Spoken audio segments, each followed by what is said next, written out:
real cool meeting. I have a quick question. It's a little bit off the wall, but you guys talked a little bit about pedophilia earlier. You know, the elephant in the room in our society. Okay, fine. I'm a true crime buff, which people don't know. I mean, the Bonnie and Clyde era and Silence of the Lambs, profiling, all that stuff. And I follow a guy real closely named John Douglas. John Douglas was really one of the first, at least recognized, criminal profilers. He was the main character in Silence of the Lambs. Anyhow, read him, and what's interesting about Douglas, although he was in law enforcement, he was 2 decades ahead of his time. He was in law enforcement, but he was, I think, a Democrat anti-death penalty guy. It was kind of different. I don't know party wise, but definitely an anti-death penalty guy, with one exception. And he published this in the book Mindhunter.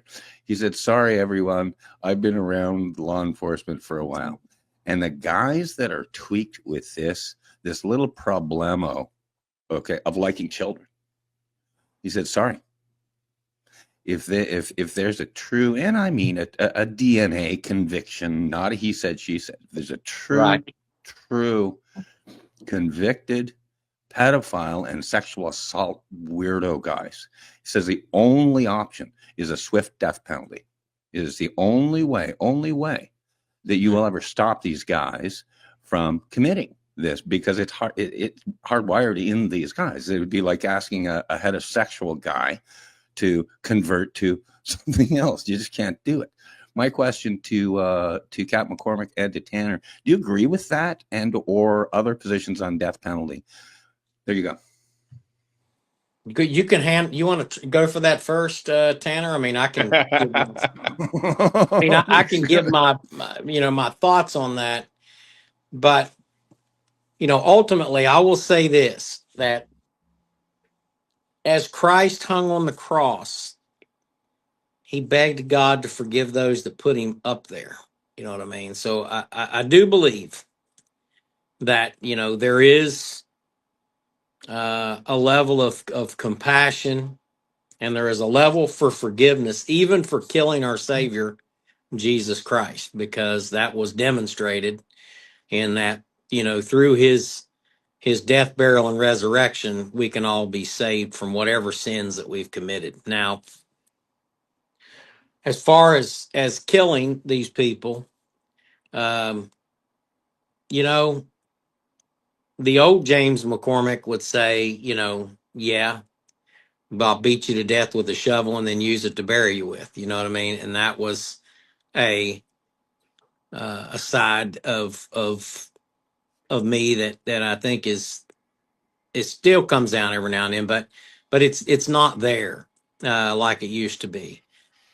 So, do I think that there's a need for the death penalty? Absolutely. I think biblically there is a justification for it, in following the laws of the land, and praying for those in authority. All these people that are rising up against the president now and all that stuff, they're wrong in a lot of things that they are rising up against him for. So I think that there's a level of wickedness in this land that has allowed that and called that behavior normal. As a matter of fact, there's organizations, or at least one organization, that encourages this kind of behavior. And I don't want to even say that organization's name to give them any oxygen. But I will say that if you have developed an organization that promotes, sexual actions between children and adults, and you're part of that or support that in any way, shape, or form, doesn't matter what I do to you. It's going to be the second death that's going to be much worse than the first.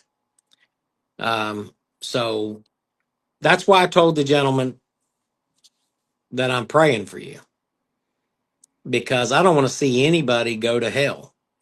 But ultimately, they will make that decision to go there. God does not send us to hell. We choose to go because of our actions and not following his will and not accepting the salvation that has been given to us through the death, burial, and resurrection of Jesus Christ. So I think with that being said, I would be more worried about the second death than the first death. So there's punishment to be paid for that, whatever that punishment is, delve it out. But I think we should work on their souls regardless to help them not go to hell. That's my feelings on Yeah. it. Yeah.